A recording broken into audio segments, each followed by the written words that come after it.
Buat teman-temanku yang baru gabung, bisa cek di playlist untuk urutan videonya, dan bisa juga cek di playlist untuk judul barunya. Bab 2183, Bagian Misterius. Setelah itu, Lu Ming menyuruh Xie Luan, Hua Qi, Xia Jiuyang, Yan Kuangtu, dan yang lainnya memasuki tungku ramuan Dayan untuk membantu mereka memurnikan tubuh spiritual mereka. Para petinggi Liga Naga memiliki tubuh roh mereka yang diperkuat dan kecepatan kultivasi mereka juga meningkat pesat. Tentu saja, Lu Ming juga telah melemahkan tubuh fisik Li Ping dan Lu Yuntian dan meningkatkan tingkat garis keturunan mereka. Basis budidaya mereka juga meningkat pesat. Sumber daya yang dibawa kembali oleh Lu Ming terlalu melimpah, terutama pil nirwana. Lu Ming membeli banyak. Tingkat garis keturunan para murid aliansi naga meroket dan berkembang terus-menerus. Selain lingkungan budidaya yang sangat baik, kekuatan seluruh Liga Naga juga meningkat pesat. Di masa lalu, benua hutan belantara surgawi mengalami perubahan besar, dan kondisi budidaya telah berubah secara drastis. Namun, mereka tidak memiliki teknik kultivasi apapun, juga tidak memiliki seni mistik atau teknik bela diri, sehingga sulit bagi mereka untuk mencapai terobosan besar. Dan sekarang, itu adalah ledakan yang sesungguhnya. Untuk mendapatkan domain teknik seni bela diri, teknik magis, dan berbagai pil, lebih banyak orang bergabung dengan Liga Naga. Kekuatan aliansi naga berkembang pesat, mencakup setiap sudut. Tidak hanya itu, Xie Luan dan yang lainnya juga mengirimkan pasukan untuk menaklukkan benua lain. Kelompok benua reruntuhan surgawi semuanya berada di bawah kendali aliansi naga. Waktu berlalu, dan setengah tahun telah berlalu. Dalam 6 bulan terakhir, selain membantu orang lain melunakkan tubuh roh mereka, Lu Ming tidak berhenti berkultivasi. Dia fokus pada pemahaman hukum alkimia Dao dan penguasaannya terhadap hukum alkimia Dao menjadi semakin dalam. Ayo pergi ke 9 naga dan lihat. Mata Lu Ming berbinar. Lu Ming belum pernah ke Nine Dragons sejak dia kembali. Dia sangat penasaran dengan apa yang terjadi di sana. Lu Ming menerobos udara dengan kecepatan luar biasa. Segera, dia memasuki wilayah tandus timur dan terbang menuju 9 naga. Konsentrasi ki asli di benua timur bahkan lebih mengejutkan, dan banyak orang yang berkultivasi dalam pengasingan di seluruh benua timur. Semakin dekat mereka dengan 9 naga, semakin terkonsentrasi ki aslinya. Niat membunuh yang kuat. Lu Ming mengerutkan kening ketika dia tiba di luar 9 naga. Dia bisa merasakan niat membunuh di 9 naga. Dalam aura pembunuh seperti ini, orang-orang dengan budidaya yang tidak memadai tidak akan mampu bertahan hidup di 9 naga. Mereka akan terpengaruh oleh aura pembunuh dan bahkan menjadi gila dan mati. Lu Ming merasa bahwa bahkan orang suci yang cerdas pun akan kesulitan untuk membangun pijakan di sini. Seseorang setidaknya harus berada di alam suci terkemuka untuk melakukannya. Tidak ada seorang pun di antara 9 naga saat ini. Penduduk asli dari 9 naga telah lama pindah ke luar kota. Saya mendengar bahwa niat membunuh ini berfluktuasi dan menghilang selama jangka waktu tertentu. Pada saat itu, banyak orang akan memasuki 9 naga untuk berkultivasi. Lu Ming bergumam. Dia sudah mendengar hal ini sejak lama. Tidak ada yang tahu alasannya.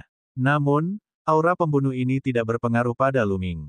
Lu Ming melangkah maju dan memasuki 9 naga. Di masa lalu, ada 9 pembuluh darah naga besar di 9 naga. Di kepala setiap urat naga, terdapat kuali 9 naga surgawi. Ada 9 urat naga, 6 di luar dan 3 di tengah. Tapi sekarang, hanya tersisa 3 urat naga di 9 naga. 6 urat naga luar telah terbang menjauh. Dikatakan bahwa mereka telah terbang ke tengah-tengah 3 pembuluh darah naga di tengah dan menghilang. Lu Ming berjalan menuju pusat 9 naga. Di tengah 9 naga, ada 3 urat naga besar.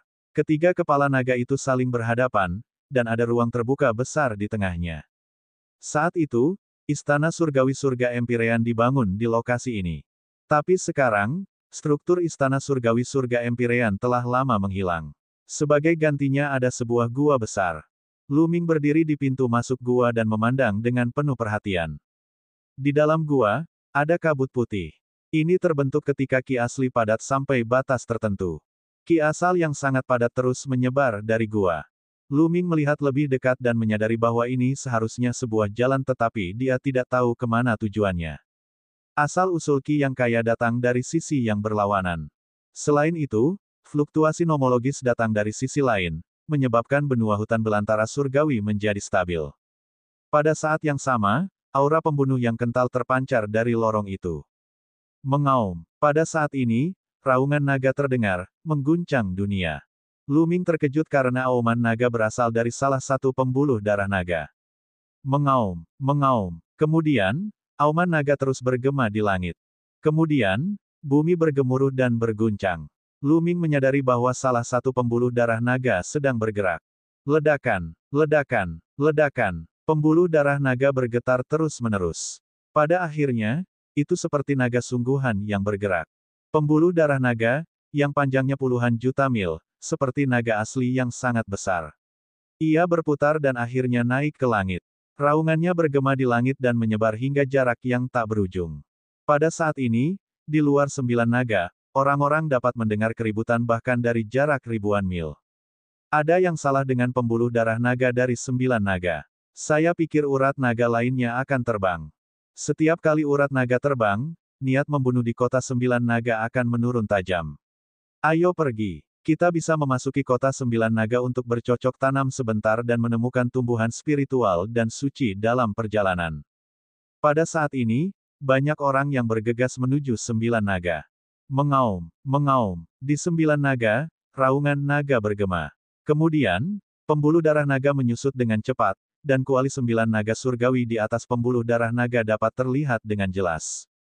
Akhirnya, pembuluh darah naga meraung dan bergegas menuju lorong, menghilang. Vena naga lain telah terbang. Apa yang ada di sisi lain dari bagian ini? Lu Ming sangat penasaran. Dia bergegas masuk untuk mencari tahu kebenarannya tetapi pada akhirnya, dia menahan diri. Bagaimana jika dia tidak bisa kembali setelah masuk? Sekarang, dia baru saja kembali ke hutan belantara surgawi dan tidak ingin pergi. Lu Ming berencana untuk menunggu beberapa saat, ketika situasi di alam gurun surgawi telah sepenuhnya stabil, sebelum dia pergi dan memasuki lorong ini untuk menyelidikinya. Benar, ayo pergi ke kolam darah untuk melihatnya. Hati Lu Ming tergerak. Lalu, dia maju selangkah dan menghilang. Tidak lama kemudian, dia sampai di kolam darah. Kolam darah itu terletak di tebing gunung besar. Di salah satu tebing, ada 3 kata besar, kolam darah. Di samping tulisan itu, ada sebuah platform yang menonjol dari tebing. Di belakangnya ada sebuah gua, yang merupakan pintu masuk ke kolam darah. Melihat pintu masuk kolam darah, Lu Ming mengenang. Saat itu, tidak lama setelah mereka tiba di 9 naga, mereka diburu. Kultivasi Jian Feiliu lumpuh dan dia berada di ambang kematian. Mereka membawanya ke kolam darah, tetapi kemudian, Jian Feiliu dibawa pergi oleh sisa jiwanya di kolam darah dan menghilang tanpa jejak. Hari ini, Lu Ming akan menjelajahi kumpulan darah. Kolam darah berisi aura pembunuh dan niat membunuh yang kuat. Saat itu, Lu Ming bahkan tidak bisa mendalaminya. Sebelum Lu Ming pergi ke benua Yuan, budidayanya telah mencapai tingkat tinggi dan dia mampu membunuh seorang kaisar bela diri. Lu Ming juga pernah ke kolam darah sekali. Namun, kumpulan darahnya tidak terduga. Semakin dalam, semakin kuat niat membunuh. Bahkan dengan kultivasi Lu Ming pada saat itu, sulit baginya untuk menjelajahi dasarnya. Namun, tingkat kultivasi Lu Ming berkali-kali lebih kuat dari sebelumnya. Lu Ming ingin menjelajahinya lagi. Lu Ming pindah dan memasuki pintu masuk. Namun, Lu Ming tercengang saat dia masuk. Awalnya, kumpulan darah berisi darah dalam jumlah tak terbatas. Tapi sekarang, semua darah di genangan darah telah mengering, hanya menyisakan gua kosong. Bab 2184, Kemana Mulan Pergi? Di kolam darah, tidak ada setetes darah pun. Itu telah benar-benar kering, hanya menyisakan gua yang gelap gulita. Lu Ming agak tercengang. Mungkinkah ini ada hubungannya dengan metamorfosis dunia? Sebuah pemikiran terlintas di benak Lu Ming. Lu Ming berlari ke dalam gua dan terbang ke bawah. Gua itu sangat dalam. Lu Ming terus turun. Setelah tenggelam sejauh 100 mil, gua itu justru miring ke satu arah.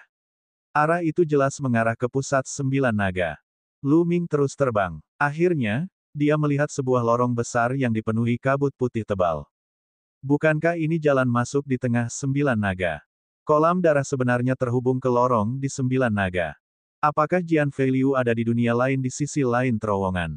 Lu Ming menebak. Lu Ming merenung sejenak. Vi tidak masuk tetapi kembali ke tempatnya datang. Tidak lama setelah Lu Ming kembali ke 9 naga, dia menyadari bahwa aura pembunuh di 9 naga semakin lemah. Dia percaya bahwa banyak orang akan bergegas ke 9 naga untuk segera berkultivasi.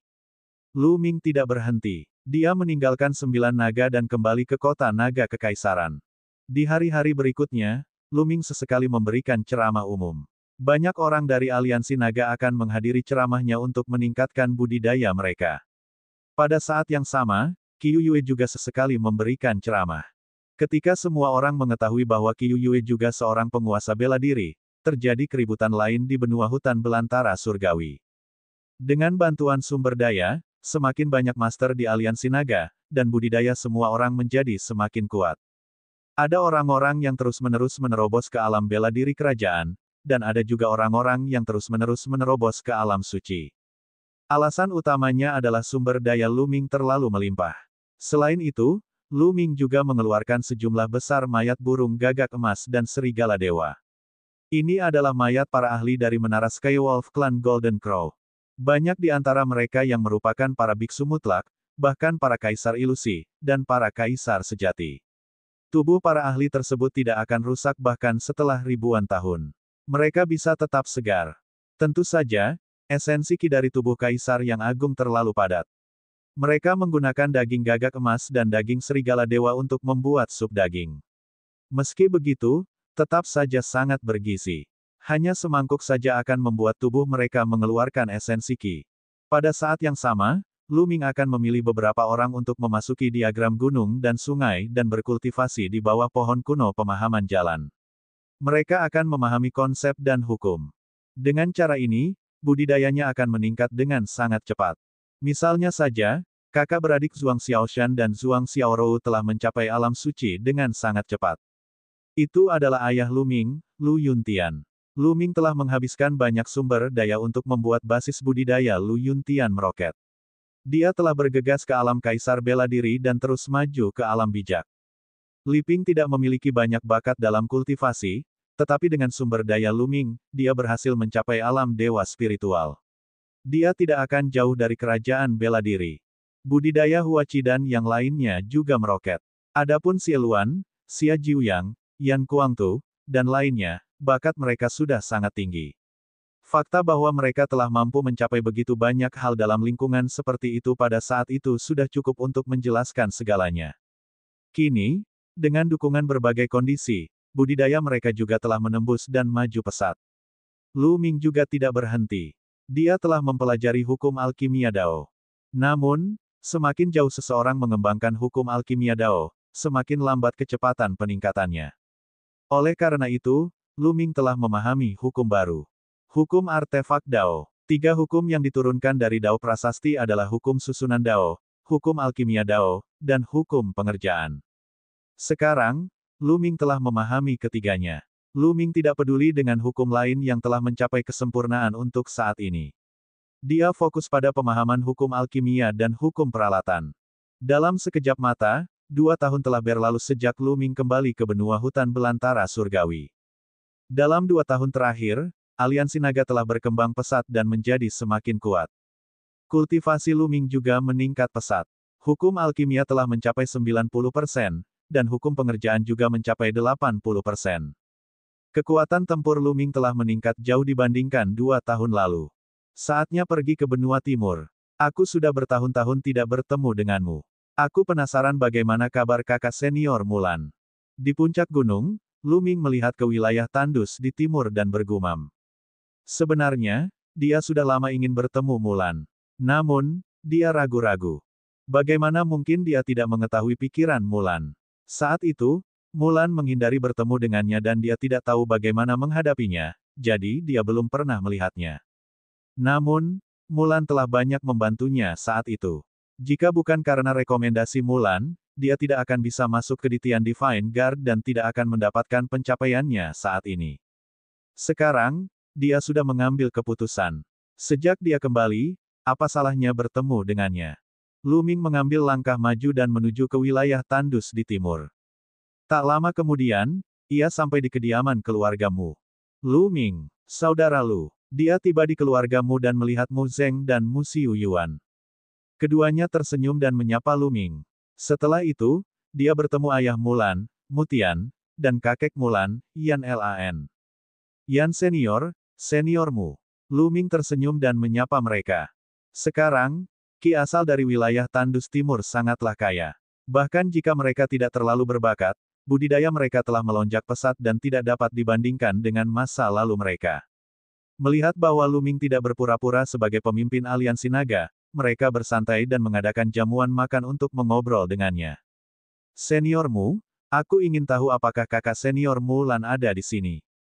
Lu Ming bertanya. Kata-kata ini menyebabkan Mutian, Yan Lan, Mu Zeng, dan Mu Xiu Yuan terdiam. Lu Ming mendapat firasat buruk. Kakak senior Mulan, ada apa dengan dia? Lu Ming bertanya lagi. Gadis itu terlalu keras kepala. Yan Lan tiba-tiba menghela nafas. Senior, apa yang terjadi? Lu Ming bertanya. Firasat buruk di hatinya semakin kuat. Gadis itu terlalu keras kepala.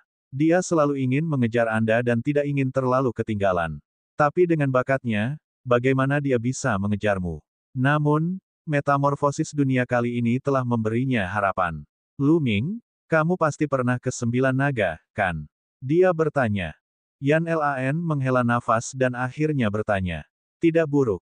Lu Ming mengangguk. Sesekali, niat membunuh di 9 naga akan melemah, dan orang-orang bisa masuk. Apakah itu ki asli atau niat membunuh, semuanya berasal dari bagian itu. Oleh karena itu, beberapa orang berspekulasi bahwa ujung lain dari lorong tersebut pasti merupakan tanah suci tertinggi untuk bercocok tanam. Beberapa orang bahkan mengatakan bahwa siapapun yang dapat memasuki sisi lain dari lorong tersebut akan dapat memperoleh peluang tertinggi. Yan Lan menjelaskan. Jangan bilang padaku. Lu Ming memikirkan sesuatu dan jantungnya berdetak kencang. Itu benar. Gadis itu pergi ke lorong itu sendirian dan tidak pernah kembali. Dan itu terjadi sebelum kamu kembali. Yan Lan menghela nafas. Mutian dan yang lainnya juga menghela nafas. Dikatakan bahwa ada peluang yang tak tertandingi di sisi lain jalan itu, tapi itu hanyalah legenda dan dugaan orang.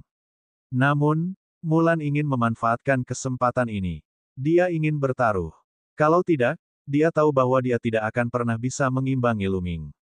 Sudah hampir 6 tahun sejak aku pergi. Mutian menghela nafas panjang. Matanya dipenuhi kerinduan dan kekhawatiran. Kakak senior Mulan, mengapa kamu harus melakukan ini? Lu Ming mengepalkan tangannya dengan erat. Pada saat ini, segala macam kenangan tentang Mulan muncul di benaknya. Bab 2185, Pertempuran yang mengerikan di sisi lain terowongan. Mulan pertama kali bertemu Lu Ming di kota angin yang berapi-api. Saat itu, Lu Ming baru saja melangkah ke jalur kultivasi. Pada tahap awal kultivasi Lu Ming, Mulan telah sangat membantunya. Namun seiring berjalannya waktu, kultivasi Lu Ming terus meningkat. Kesenjangan antara keduanya semakin lebar. Hubungan mereka tampaknya semakin menjauh. Senior Mutian, senior Yan Lan, jangan khawatir. Aku pasti akan menemukan kakak senior Mulan dan membawanya kembali. Lu Ming berkata dengan tegas. Lu Ming, apa yang ingin kamu lakukan? Anda ingin memasuki bagian itu juga. Jangan gegabah, kami tidak tahu kemana arah jalan itu dan apa bahayanya. Jika kamu masuk dengan gegabah, aku khawatir kamu akan membahayakan dirimu sendiri. Yan Lan menyarankan. Senior, jangan khawatir. Saya percaya diri. Kata Lu Ming. Sebenarnya, dia sudah ingin menjelajahi bagian itu. Namun sebelumnya, dia baru saja kembali ke hutan belantara surgawi. Dia ingin menghabiskan lebih banyak waktu dengan Lu Yuntian dan Li Ping karena dia tidak tahu kemana tujuan lorong ini. Jika dia pergi, akan memakan waktu lama sebelum dia bisa kembali. Terlebih lagi, selama jangka waktu ini, dia membiarkan tubuh jasmani Kaisar Langit menyerap batu Orirok, dan energi yang tersimpan dalam tubuh jasmani Kaisar Langit sudah melebihi 10%. Sekarang dia bisa mengendalikan tubuh jasmani Kaisar Langit, dia jauh lebih percaya diri. Apalagi sekarang dia mendengar bahwa Mulan telah memasuki lorong itu 6 tahun lalu, Lu Ming semakin bertekad untuk pergi dan menjelajah. Beberapa dari mereka mengobrol sebentar sebelum Lu Ming pergi. Sebelum dia pergi, Lu Ming meninggalkan cincin penyimpanan. Lu Ming menyimpan banyak sumber daya budidaya. Lu Ming tidak langsung memasuki lorong. Dia harus membuat beberapa pengaturan sebelum pergi. Pertama, dia datang ke benua reruntuhan surgawi dan kembali ke benua Azure melalui susunan teleportasi. Jika dia memberitahu Master Cloud Dragon Valley tentang benua hutan belantara surgawi, dia bisa membiarkan beberapa jenius berbakat dari lembah Dewa Naga berkultivasi di hutan belantara surgawi. Pada saat yang sama, kedua belah pihak bisa saling menjaga. Lu Ming kembali ke kota naga kekaisaran dan memberitahu Xie Luan dan yang lainnya tentang insiden lembah Dewa Naga di wilayah Chang. Kemudian, dia meninggalkan sisa boneka di tangannya, 1 di alam kaisar bela diri dan 18 di alam calon kaisar, untuk menjaga kota naga kekaisaran. Setelah itu, dia mengucapkan selamat tinggal kepada orang tuanya dan Qiu Yue, mengatakan bahwa dia akan pergi untuk jangka waktu tertentu. Setelah membuat semua pengaturan, Lu Ming mendatangi 9 naga sekali lagi, di lorong. Sekarang, hanya tersisa 1 urat naga. Lebih dari setengah tahun yang lalu, pembuluh darah naga lainnya mengalir ke lorong itu dan menghilang. Dia tidak tahu kapan urat naga terakhir akan masuk. Kakak senior Mulan, harap baik-baik saja. Lu Ming bergumam. Dia kemudian mengambil 1 langkah ke depan dan bergegas ke lorong itu. Kabut putih dari Ki asli di bagian itu sangat menghalangi penglihatan seseorang. Bahkan Lu Ming hanya bisa melihat beberapa puluh mil ke depan. Lorong ini sangat besar, setidaknya lebarnya beberapa ribu mil. Lu Ming menemukan arah yang benar dan terbang menuju bagian depan lorong. Semuanya sunyi senyap. Lu Ming telah terbang selama 3 hari tetapi dia belum mencapai ujung lorong. Tiba-tiba, setelah Lu Ming terbang jauh, bidang penglihatannya tiba-tiba melebar. Asal Ki di sini bukan lagi kabut, melainkan cairan. Ki asal cair melayang seperti pita. Tanpa kabut Ki asli yang menghalangi penglihatannya, Lu Ming dapat melihat sekelilingnya dengan jelas. Lu Ming terkejut melihat sekelilingnya. Terowongan itu tidak lagi dikelilingi tembok batu, melainkan kegelapan pekat. Badai energi spasial terus melonjak, namun dinding tampaknya menjadi penghalang yang menghalangi energi spasial di luar terowongan. Ini adalah jalan yang kosong. Lu Ming kaget. Tempat ini jelas bukan lagi di benua hutan belantara surgawi. Itu berada dalam kehampaan yang kacau. Kemanakah hal ini mengarah? Lu Ming mengamati dengan penuh perhatian dan kemudian terus bergerak maju. Dia sepertinya sedang melakukan perjalanan melalui kehampaan. Di lorong kosong, dia baru berjalan 1 mil, namun kenyataannya, dia sudah menempuh jarak yang jauh. Dengan cara ini, Lu Ming maju selama 7 hari berikutnya. Ledakan, ledakan. Tiba-tiba, serangkaian suara gemuruh datang dari depan, seolah-olah ada orang yang berkelahi. Dia hampir sampai di akhir. Mata Lu Ming berbinar dan dia mempercepat. Ledakan, ledakan. Saat Lu Ming bergerak maju, suara gemuruh di depannya menjadi semakin intens. Itu sangat menakutkan. Gelombang aura menakutkan melonjak dari depan, membuat Lu Ming merasa takut. Dia tidak tahu seberapa jauh mereka, tapi Lu Ming sudah merasakan perasaan seperti itu. Apa budidaya orang-orang yang berperang? Mata Lu Ming sedikit serius. Namun, karena dia sudah ada di sini, tidak ada alasan untuk kembali. Tidak peduli apa, dia harus melihat ke depan dan melihat apa yang ada di depan. Lu Ming terus bergerak maju. Suara gemuruh di depannya terus berlanjut. Mengaum, mengaum. Tiba-tiba, raungan naga datang dari belakang Lu Ming. Lu Ming terkejut. Bukankah benua hutan belantara surgawi berada tepat di belakangnya? Mengaum, mengaum. Raungan naga terdengar saat naga sejati terbang. Itu memang urat naga. Tatapan Lu Ming berkedip. Di belakang mereka ada urat naga terakhir dari 9 naga. Di kepala pembuluh darah naga ada kuali 9 naga surgawi yang sangat besar, yang terbang ke arah mereka dengan kecepatan luar biasa. Lu Ming dengan cepat menyingkir, atau dia akan terkena pembuluh darah naga. Pembuluh darah naga melesat lewat. Lu Ming memanfaatkan kesempatan itu dan melompat ke pembuluh darah naga. Pembuluh darah naga itu sendiri adalah pegunungan raksasa berbentuk naga. Dulunya sangat besar dan panjangnya puluhan juta mil, tetapi sekarang telah menyusut berkali-kali lipat. Lu Ming mendarat di pembuluh darah naga dan menyerangnya ke depan. Tidak lama kemudian, dia melihat cahaya di depan. Mereka telah mencapai pintu keluar. Namun di sini, ledakan yang lebih mengejutkan terjadi. Pembuluh darah naga mengeluarkan raungan panjang dan bergegas keluar gua. Saat dia bergegas keluar gua, Lu Ming melompat ke pembuluh darah naga. Dia menyadari bahwa di luar gua ada tanah yang gelap gulita. Lu Ming mendarat di tanah dan melihat ke kejauhan. Pupil matanya membesar dengan cepat. Di kehampaan di depan mereka, ada 8 naga sejati yang sangat besar. Tidak ada yang tahu seberapa besar mereka, tapi mereka membentang melintasi langit dan bumi. Di atas masing-masing dari 8 naga sejati, ada kuali besar yang memancarkan cahaya terang. Pada saat ini, urat naga ke-9 mengalir deras dan juga berubah menjadi naga raksasa sejati. Bas! Kuali 9 naga surgawi bergetar. 9 kuali memancarkan cahaya cemerlang dan beresonansi. Di depan 9 naga sejati, ada 2 bayangan iblis besar. Tubuh mereka setinggi langit, dan terjebak di awan. Aura yang dikeluarkan oleh 2 bayangan iblis itu menggemparkan dunia. Meskipun jaraknya sangat jauh dari Lu Ming, dia masih merasakan kengerian dan firasat. Lu Ming tidak merasakan perasaan ini bahkan ketika dia bersama Kaisar Surgawi Kong Yin. Ini adalah suku Dewa Jahat. Lu Ming memusatkan pandangannya pada mereka. Meskipun jarak mereka sangat jauh, dia secara kasar dapat menilai dari penampilan mereka bahwa kedua bayangan iblis itu milik suku Dewa Jahat. Ras Dewa Jahat yang menakutkan. Mungkinkah ini alam surga? Petik 2. Lu Ming punya pemikiran di benaknya. Ledakan, ledakan. 9 naga raksasa sejati berkumpul, dan kuali 9 naga surgawi bersinar saat melawan 2 bayangan iblis. Pemandangan itu menggemparkan dunia. Setiap serangan memberi orang perasaan bahwa hal itu dapat menghancurkan dunia. Bab 2186, Terowongan. Mengaum. Raungan naga yang mengguncang bumi terdengar. Raungan naga yang mengguncang bumi ini sebenarnya datang dari kedalaman langit. Lu Ming mendongak dan matanya melebar. Di kedalaman langit, ada seekor naga sejati. Tidak mungkin untuk mengetahui seberapa besarnya, dan tubuhnya berputar-putar, menutupi langit. Aura naga sejati ini bahkan lebih mengejutkan dan sulit untuk dipahami. Namun, naga sejati ini telah menghadapi musuh yang kuat dan bertarung dengan bayangan iblis yang sangat besar. Anda tidak akan bisa mempertahankan bagian ini. Dalam waktu dekat, tentara kita akan memasuki alam primordial dalam jumlah besar. Suara gemuruh keluar dari mulut bayangan iblis di langit. Jangan pernah memikirkannya. Naga sejati mengeluarkan raungan panjang dan melawan bayangan iblis.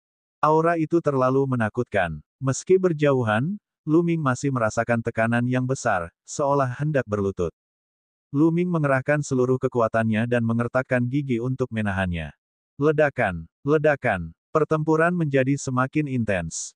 Kamu ingin menghentikanku hanya dengan setetes darah. Membunuh.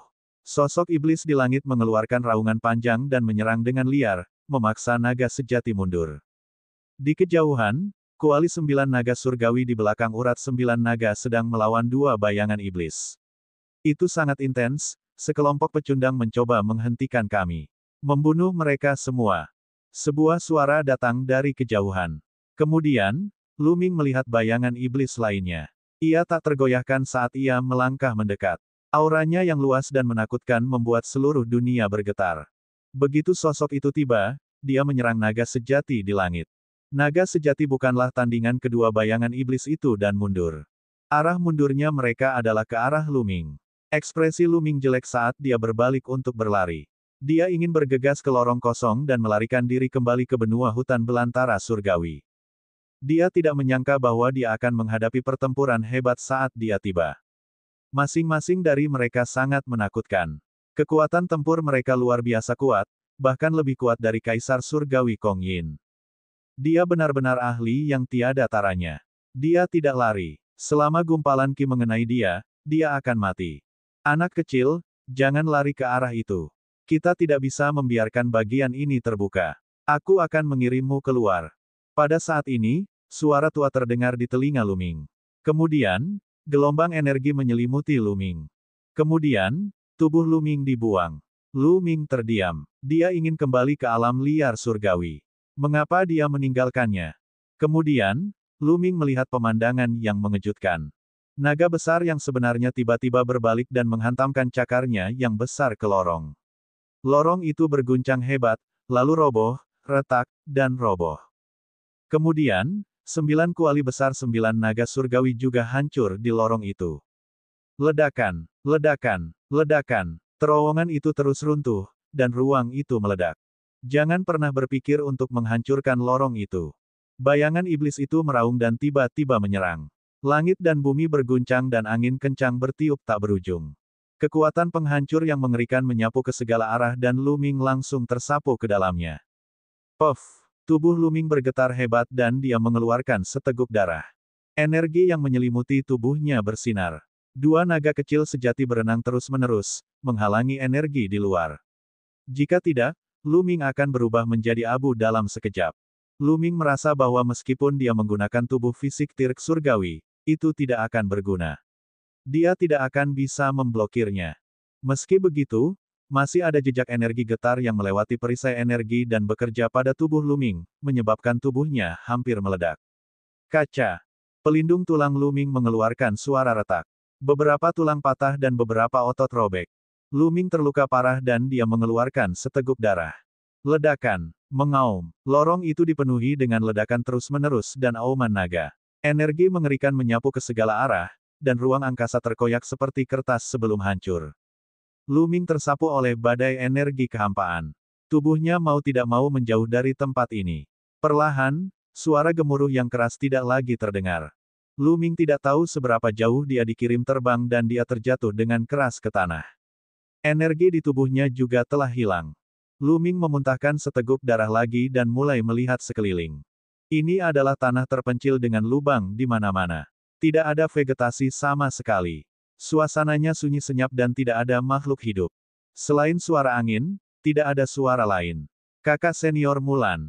Lu Ming sangat khawatir. Begitu dia sampai di sini, dia menemui hal seperti itu. Beberapa eksistensi tertinggi saling bertarung. Jika bukan karena energi yang menyelimutinya, dia pasti sudah berubah menjadi abu. Dia bertanya-tanya seperti apa situasi Mulan ketika dia datang ke sini. Kemudian, Lu Ming memikirkan beberapa keberadaan yang tak tertandingi.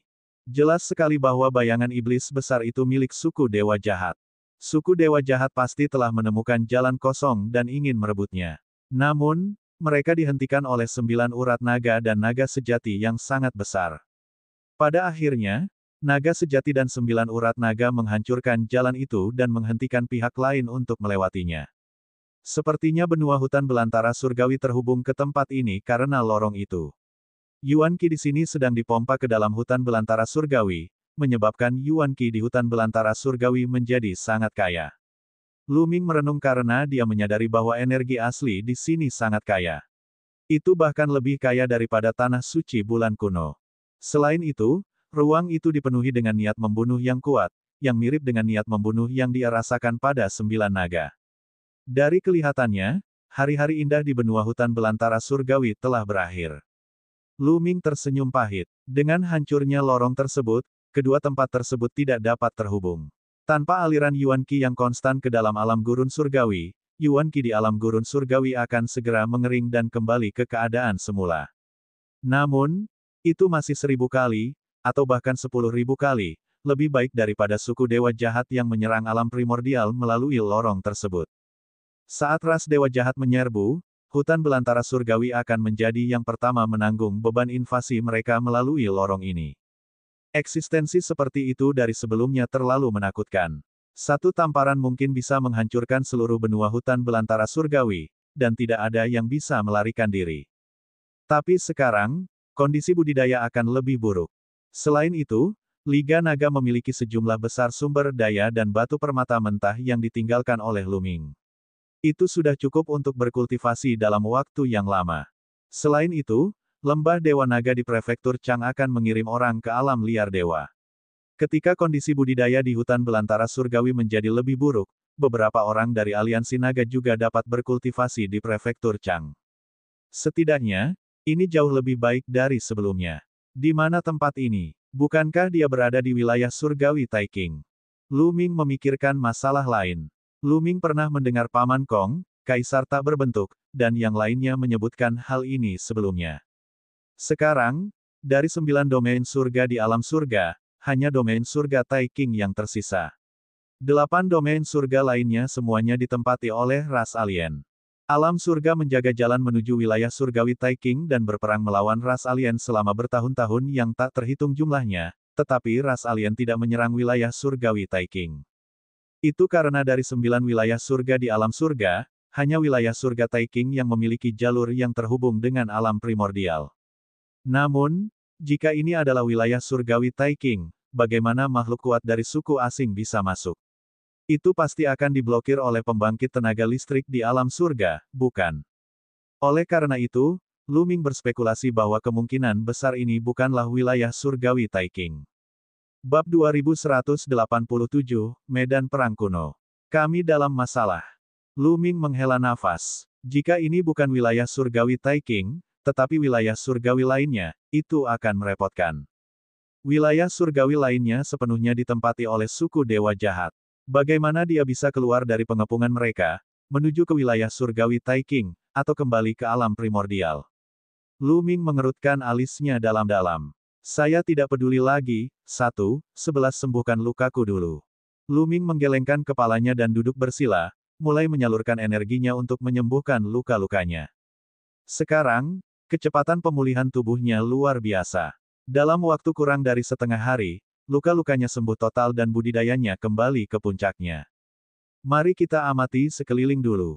Lu Ming berencana untuk mengamati dan melihat di mana dia berada. Lu Ming secara acak memilih arah dan terbang ke depan. Melihat sekeliling, yang bisa dilihatnya hanyalah tanah terpencil. Jurang dan lubang menutupi seluruh daratan. Tidak ada makhluk hidup atau tumbuh-tumbuhan, yang ada hanya angin menderu. Mungkinkah ini medan perang kuno? Melihat jurang dan lubang di tanah, itu tampak seperti pertarungan antar ahli. Saya ingin tahu apakah lorong itu telah dihancurkan. Lu Ming tidak bisa tidak memikirkan lorong itu. Sekarang, dia berharap lorong itu telah hancur. Jika tidak dihancurkan dan ras alien menyerbu masuk, dia akan tamat. Namun, sebelum Lu Ming tersapu, dia melihat seluruh lorong telah meledak dan hancur. Ini harus dihancurkan. Membunuh. Tiba-tiba, suara gemuruh terdengar, dan niat membunuh yang mengejutkan memenuhi udara. Lu Ming terkejut. Semua rambut di tubuhnya berdiri tegak. Kekuatan suci di tubuhnya beredar tanpa sadar. Tubuhnya berubah menjadi cahaya pelangi dan dia mundur dengan cepat. Namun, tidak ada yang mengejarnya. Membunuh. Suara itu kemudian datang dari langit. Lu Ming mau tidak mau melihat ke arah itu. Di langit, cahaya memenuhi udara, dan sesosok tubuh muncul. Sosok ini mengenakan baju besi dan memegang tombak. Seluruh tubuhnya memancarkan niat membunuh yang mengejutkan saat dia meraung. Ini bukan tubuh asli. Lu Ming sedikit terkejut. Ia menemukan bahwa sosok ini bukanlah entitas fisik. Itu bahkan tidak terbuat dari energi. Itu hanyalah bayangan. Bunuh, bunuh, bunuh. Sosok itu berteriak beberapa kali, dan niat membunuh yang mengerikan membubung ke langit. Kemudian, cahayanya terdistorsi, dan sosok itu menghilang seperti hantu. Apa ini? Lu Ming tercengang. Sosok itu dipenuhi dengan niat membunuh yang mengerikan. Itu memberi kesan bahwa dia adalah ahli yang menakutkan. Namun, ia tidak memusuhi Lu Ming dan sepertinya tidak melihatnya. Setelah beberapa kali mengaum, ia menghilang. Mungkinkah seorang ahli yang tewas dalam pertempuran saat itu meninggalkan bekas yang abadi? Lu Ming menebak dalam hatinya. Lu Ming mengamati sebentar dan tidak menemukan sesuatu yang aneh. Dia kemudian terus bergerak maju. Bas, bas. Kali ini, Lu Ming belum lama maju ketika dua lampu pelangi terbang ke arahnya dengan kecepatan tinggi. Dua manusia. Mata Lu Ming tiba-tiba berbinar.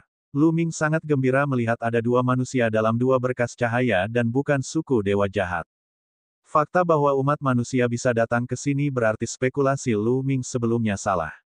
Tempat ini bukanlah wilayah delapan surga yang ditempati oleh suku dewa jahat.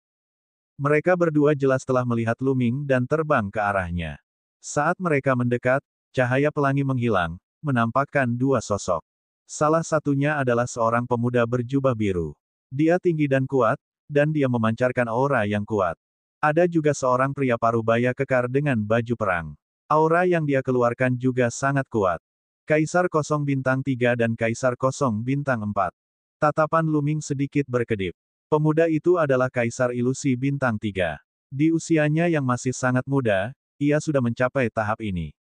Dia jelas merupakan sosok kebanggaan surga. Pria parubaya itu adalah Kaisar Kosong Bintang 4. Keduanya mengukur Lu Ming dengan hati-hati. Pemuda itu tampak terkejut. Saudaraku, bagaimana aku harus memanggilmu? Aku belum pernah melihatmu di kamp militer sebelumnya. Pemuda berjubah biru itu menangkupkan tinjunya. Kam militer. Pikiran Lu Ming berpacu. Dia kemudian menangkupkan tinjunya dan berkata, saya Lu Ming. Saya bukan dari kam militer. Saya sedang berpetualang di tempat rahasia dan secara tidak sengaja tersapu badai kehampaan dan dibawa ke sini. Lu Ming berbohong. Oh, pria muda dan pria parubaya itu saling memandang, tidak tahu harus percaya atau tidak. Permisi, bolehkah saya bertanya di mana tempat ini? Lu Ming bertanya. Kamu benar-benar tidak tahu. Pria berjubah biru itu bertanya. Saya benar-benar tidak tahu. Lu Ming mengangguk. Sepertinya kakak Lu benar-benar tidak tahu. Kalau begitu biarkan aku memberitahumu. Ini adalah medan perang antara wilayah surgawi Taiking dan wilayah surgawi Hunyuan. Kata pemuda berjubah biru. Medan perang antara alam surga Taiking dan alam surga Hunyuan. Dia bertanya. Hati Lu Ming bergetar dan ekspresi keraguan muncul di matanya. Saudara Lu, apakah kamu tidak tahu tentang medan perang antara dua wilayah surga? Mata pemuda berjubah biru itu dipenuhi dengan lebih banyak keraguan. Saya telah berkultivasi di sebuah pulau di luar negeri dan bertualang ke luar negeri. Meskipun saya pernah mendengar tentang medan perang-perang besar dengan ras alien, saya tidak begitu jelas tentangnya. Tolong beri saya saran. Lu Ming menangkupkan tinjunya dan berkata dengan sopan. Jadi kamu dari luar negeri. Tidak heran. Biarkan aku memberitahu Anda. Pemuda berjubah biru itu mulai menjelaskan. Seperti yang kita ketahui bersama, ada 9 wilayah surga di alam surga. 9 wilayah surga itu seperti 9 dunia. Mereka terhubung satu sama lain melalui saluran. Namun, jalur antar wilayah surga bukanlah jalur kosong, melainkan bumi. Wilayah-wilayah surgawi dihubungkan oleh bumi, bagaikan jalan yang panjang dan lebar. Ini adalah jalur antara wilayah surgawi Hunyuan dan wilayah surgawi Taiking. Karena invasi suku asing, jalur antara dua wilayah surgawi telah menjadi medan perang. Pria berjubah biru itu menjelaskan. Lu Ming mengerti sekarang. Alam surgawi Hunyuan telah ditempati oleh suku asing. Ini adalah medan perang antara alam surga Taiking dan alam surga Hunyuan. Jika suku asing ingin menyerang alam surga Taiking, mereka harus menyerang dari sini. Pantas saja ada ras alien dan manusia di sini. Lu Ming menghela nafas lega dan merasa lebih nyaman. Lebih baik datang ke medan perang antara dua domain surga daripada pergi ke domain surga lain yang sudah ditempati oleh ras alien. Keadaan yang kita alami sekarang bahkan lebih istimewa. Ini adalah medan perang paling kuno. Bertahun-tahun yang lalu, terjadi perang yang mengerikan di sini. Dikatakan bahwa mereka yang berpartisipasi dalam perang adalah ahli yang paling menakutkan di dunia. Setelah perang itu, medan perang kuno ini sunyi selama-lamanya. Tidak ada orang luar yang bisa masuk. Kata pemuda berjubah biru. Orang luar tidak bisa masuk. Lalu kita. Lu Ming bingung. Alasan mengapa kami tidak bisa masuk sebelumnya adalah karena ada pertempuran sengit antara alam surga dan pembangkit tenaga listrik teratas dari jenis asing. Pembangkit tenaga listrik yang tak terhitung jumlahnya tewas dalam pertempuran, dan tempat ini dipenuhi dengan niat membunuh yang tak ada habisnya. Banyak pembangkit tenaga listrik yang tiada taranya meninggalkan tanda abadi setelah kematian mereka. Tanda-tanda itu dapat dirasakan oleh orang-orang yang datang ke sini. Begitu mereka merasakan keberadaan yang kuat, mereka akan menyerang dan membunuh keberadaan yang kuat itu. Namun, belum lama ini, terjadi perubahan besar di medan perang. Segalanya telah berubah menjadi lebih baik. Selama budidaya seseorang tidak terlalu tinggi, mereka bisa masuk. Saudara Lu, kamu cukup beruntung. Ini adalah medan perang pembangkit tenaga listrik kuno yang tiada taranya. Meski bertahun-tahun telah berlalu, mungkin masih ada harta karun tak tertandingi yang tertinggal. Sekarang, banyak orang datang ke sini untuk menjelajah. Pemuda berjubah biru itu terus menjelaskan. Bab 2188 Niat Buruk. Setelah penjelasan pemuda berjubah biru, dia akhirnya memahami situasi umum. Mereka sekarang berada di tengah-tengah medan perang dua wilayah surga, sebuah medan perang kuno. Di masa lalu, banyak ahli yang tiada taranya saling bertarung. Tempat ini dipenuhi dengan niat membunuh yang mengerikan dan tanda abadi yang ditinggalkan oleh para ahli yang tiada taranya akan secara aktif membunuh para ahli yang memasuki tempat ini. Oleh karena itu, mustahil untuk memasuki neraka ini di masa lalu. Namun, tak lama kemudian, terjadi perubahan. Area ini menjadi dapat diakses. Lu Ming tidak bisa tidak memikirkan sosok lapis baja yang pernah dia lihat sebelumnya. Dia memegang tombak di tangannya dan berteriak untuk membunuh. Mungkinkah sosok itu telah tewas dalam pertempuran saat itu dan meninggalkan bekas yang tidak bisa dipadamkan? Namun, budidayanya terlalu lemah, sehingga tanda itu tidak menyerangnya. Bagi pembangkit tenaga listrik yang tiada taranya di dunia, basis budidayanya memang terlalu lemah. Mungkinkah perubahan di area ini berhubungan dengan pertempuran besar? Petik 2. Lu Ming memikirkannya dan merasa itu sangat mungkin terjadi. Namun, bidang ini masih memiliki ciri ahli yang tiada taranya. Mereka yang berada di bawah alam kaisar sejati tidak akan mendapat masalah jika mereka masuk, tetapi sulit untuk mengatakannya bagi mereka yang berada di atas alam kaisar sejati. Semakin tinggi budidaya mereka, semakin berbahaya. Jadi, inilah kesempatan kita. Mata pemuda berjubah biru itu bersinar dengan cahaya yang menyala-nyala. Kemudian, pemuda berjubah biru memandang Lu Ming dengan senyuman yang tak dapat dijelaskan di sudut mulutnya. Saudara Lu, karena kamu datang ke sini secara tidak sengaja, mengapa kita tidak bepergian bersama? Jika kita menemukan peluang, kita dapat membaginya secara merata. Baiklah, Lu Ming merenung sejenak dan mengangguk setuju. Dia baru saja tiba di alam surga dan memiliki banyak pertanyaan untuk ditanyakan.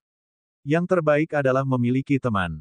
Segera, ketiganya bergerak maju bersama. Namun, ketiganya tidak berani bergerak terlalu cepat.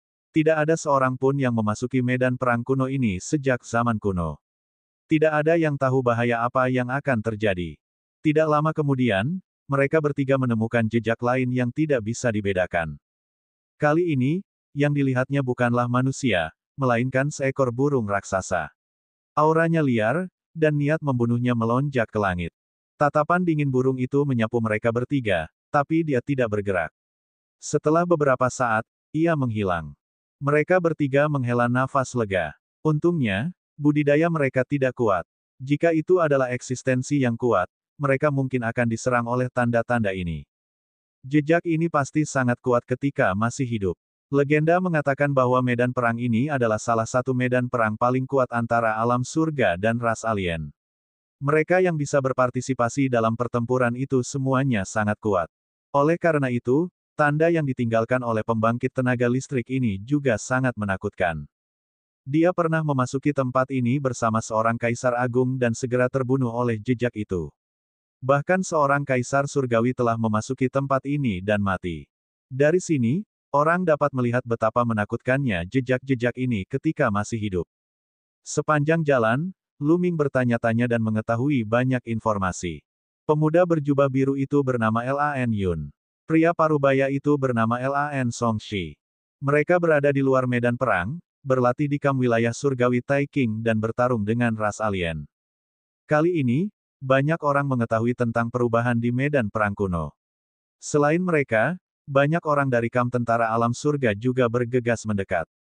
Lagi pula, orang-orang yang berpartisipasi dalam pertempuran itu terlalu kuat. Meskipun bertahun-tahun telah berlalu dan banyak benda mungkin telah membusuk, mungkin masih ada beberapa harta tersisa yang belum membusuk.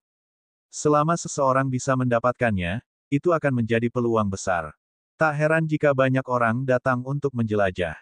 Ras alien mungkin akan mengirim orang ke sana juga. Mereka bertiga terus mencari di area tersebut. Namun, tempat itu sunyi senyap dan kosong. Tidak ada apapun di sana. 2 jam kemudian, tiba-tiba, mata mereka berbinar. Di depannya ada tumpukan batu yang berantakan. Di tengah bebatuan ada kerangka. Dari postur tubuhnya, dia tampak seperti sedang duduk di tanah. Di tangannya ada pedang patah. Begitu seorang ahli seni bela diri mencapai alam suci, akan sangat sulit bagi tubuhnya untuk terkorosi. Di alam kaisar bela diri, tubuh fisik seseorang dikatakan abadi. Tapi semuanya relatif. Itu bisa bertahan selama 100, 1000, atau bahkan 10.000 tahun tanpa membusuk. Namun, bagaimana dengan 100.000 tahun, 1 juta tahun, atau bahkan lebih lama? Seiring berjalannya waktu, semuanya pada akhirnya akan terkorosi. Kerangka di depannya mungkin adalah ahli yang tiada taranya ketika dia masih hidup. Beberapa dari mereka melirik ke jari ahli ini, tapi sayangnya, mereka tidak melihat cincin penyimpanan. Bahkan cincin penyimpanan akan terkorosi selama bertahun-tahun, dan barang-barang di dalamnya bisa tersapu ke dalam kehampaan. Jelas sekali bahwa cincin penyimpanan makhluk ini telah terkorosi. Kemudian, mata mereka tertuju pada pedang patah di tangan skeleton. Pedang yang patah itu memang tertutup karat, namun setelah sekian lama, bahkan tubuh fisik dan cincin penyimpanan ahli yang tak tertandingi ini pun telah terkorosi. Namun, pedang patah itu masih ada. Ini jelas merupakan harta karun yang mengejutkan.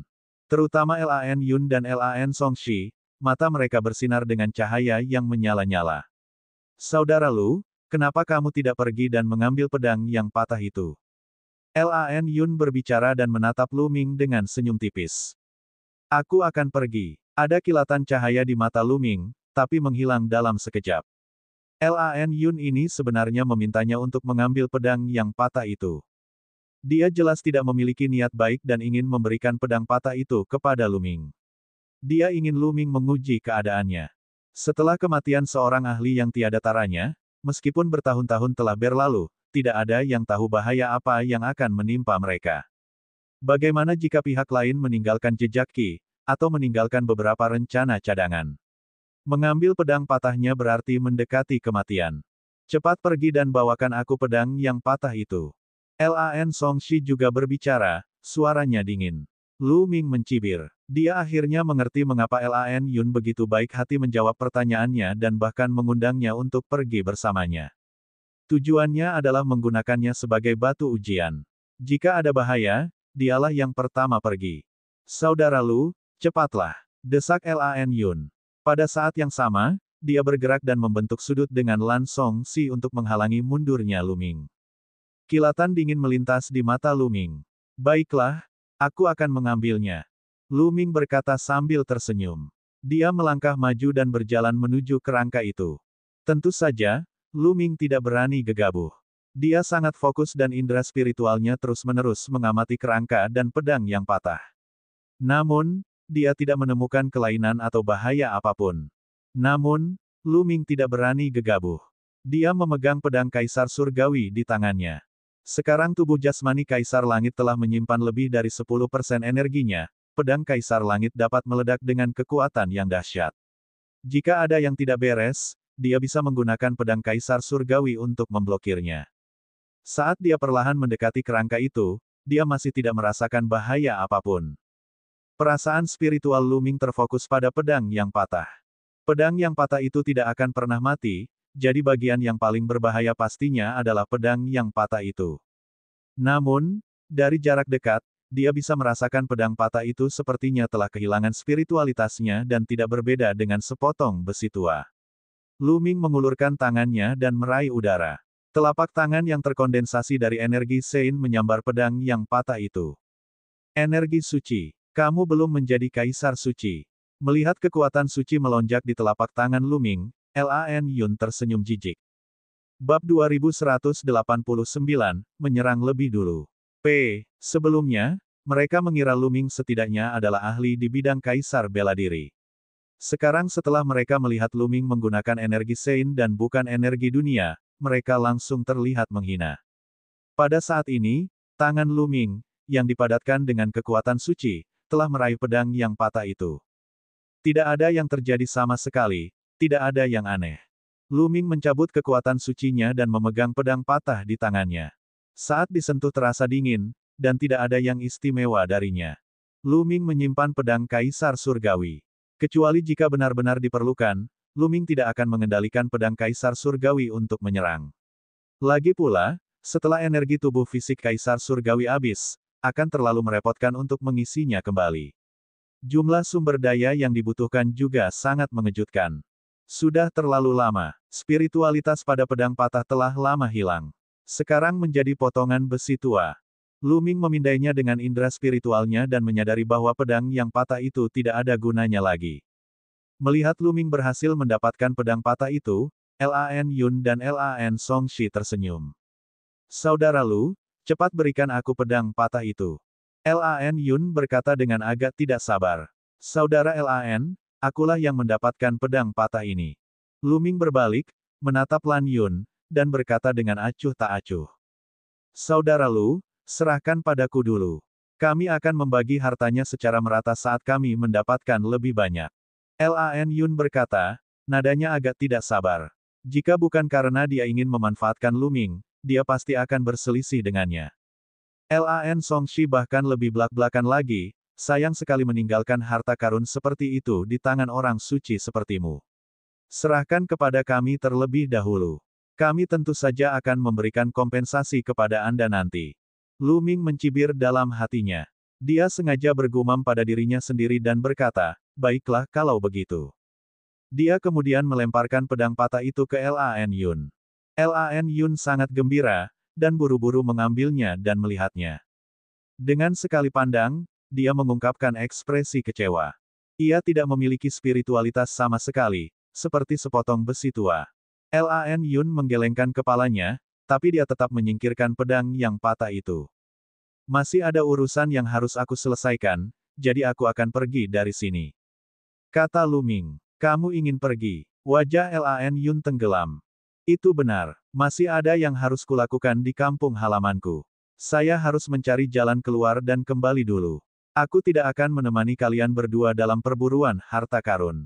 Lu Ming secara acak mengemukakan alasannya. Lu Ming, aku sudah menjelaskan begitu banyak masalah kepadamu dan kamu hanya mengatakan bahwa kamu ingin pergi. Tidak sesederhana itu. Ikutlah dengan kami. Lan Yun berkata dengan dingin. Berat, ayo kita mencari harta karun bersama. Kalau tidak, jangan pernah berpikir untuk meninggalkan tempat ini. Lan Songshi muncul di belakang Lu Ming, memancarkan niat membunuh yang dingin. Mereka mencoba memaksa Lu Ming menjadi pathfinder mereka. Lu Ming mencibir. Pihak lain telah menjelaskan beberapa masalah padanya, tapi dia sudah mengambil risiko untuk masalah itu dan mendapatkan pedang patah. Selain itu, alasan pihak lain menjelaskan masalah tersebut kepadanya adalah karena dia memiliki niat buruk sejak awal. Sudut bibir Lu Ming sedikit melengkung dan dia tersenyum, baiklah, karena itu masalahnya, aku akan pergi bersamamu. Namun, kami akan membagi hartanya secara merata. Tentu saja. Kata Lan Yun, tapi di dalam hatinya, dia mencibir kenaifan Lu Ming. Dia ingin membagi hasil jarahan secara merata. Bahkan jika Lu Ming tidak mati selama proses pencarian jalan selanjutnya, mereka tidak akan menahannya setelah itu. Ledakan. Pada saat ini, terjadi perubahan mendadak. Lu Ming meledak dan meningkatkan kekuatan tempurnya ke puncak dalam sekejap. Dia melemparkan telapak tangannya ke arah Lan Songshi. Langkah ini terlalu mendadak. Lan Songshi sangat kuat. Dia adalah Kaisar Ilusi Bintang 4. Saat menghadapi bahaya, dia meraung dan beberapa hukum keluar dari tubuhnya. Tapi dia masih terlambat satu langkah. Sebelumnya, mereka mengira Lu Ming hanyalah sosok di bawah pangkat tertinggi bela diri dan mereka dapat membunuh siapapun yang berada di bawah pangkat tertinggi bela diri hanya dengan membalikkan tangan. Oleh karena itu, mereka tidak lagi waspada seperti sebelumnya. Pada saat ini, Lu Ming tiba-tiba melakukan gerakan mematikan. Karena tergesa-gesa, Lan Songshi hanya punya waktu untuk mengendalikan hukum dan memblokir di depannya. Ledakan. Telapak tangan Lu Ming mengenai tubuh Lan Songshi. Hukum yang menutupi tubuh Lan Songshi bergetar hebat dan akhirnya ditembus oleh telapak tangan Lu Ming. Kekuatan telapak tangan yang menakutkan melonjak ke dalam tubuh Lan Songshi, menciptakan lubang transparan besar di tubuhnya. Lan Songshi menjerit kesakitan dan mundur dengan panik, matanya dipenuhi rasa terkejut. Pada saat itu, dia merasakan 7 jenis hukum dari Lu Ming.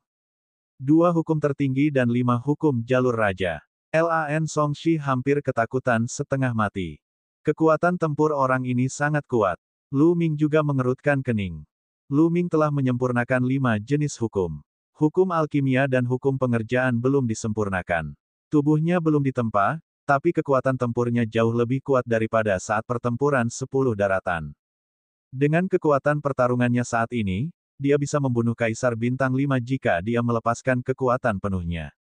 Namun, ketika Lu Ming melancarkan serangan diam-diam tadi, dia tidak berhasil membunuh Lan Songshi tetapi hanya melukainya parah. Lan Songshi hanyalah Kaisar Kosong Bintang 4. Dia bisa merasakan 3 jenis hukum dari Lan Songshi. 1 hukum jalur raja dan 2 hukum biasa. Selain itu, ia telah mencapai ranah kedua dalam 2 hukum nomologisnya yang biasa. Kekuatan pertarungan Lan Songshi jauh lebih kuat daripada Kaisar Ilusi Bintang 4 biasa. Dan saat ini, Lan Yun juga bereaksi. Omong kosong, Kamu berani menyerang. Kamu sedang mencari kematian. Lan Yun berteriak dan meledak dengan kekuatan tempurnya, menyerang ke arah Luming. Namun, sosok Luming melintas dan dia bergegas menuju pasir menuju Lan Songshi. Dia akan menangani yang satu terlebih dahulu, lalu yang lainnya. Pihak lain ingin menggunakan dia sebagai ujian, bagaimana mungkin? Ledakan. Luming terus mengayunkan telapak tangannya. Dalam sekejap, dia telah menyerang puluhan kali. Setiap telapak tangan berisi 7 jenis hukum dan kekuatannya sangat mengejutkan. Lan Songshi terluka parah oleh Luming dan terus meludahkan darah. Kekuatannya kurang dari 20% dari puncaknya. Bagaimana dia bisa menahannya? Setelah beberapa langkah, hukum yang melindunginya dihancurkan. Kekuatan telapak tangan yang melonjak jatuh ke tubuhnya. Tubuh Lan Songshi meledak bahkan sebelum dia sempat berteriak. Ledakan. Setelah membunuh Lan Songshi, Luming tidak berhenti. Dia berbalik dan melemparkan telapak tangannya ke belakang. Karena di belakangnya, serangan Lan Yun juga telah tiba. Telapak tangan Luming mendarat di tangan Lan Yun, dan ledakan dahsyat meletus.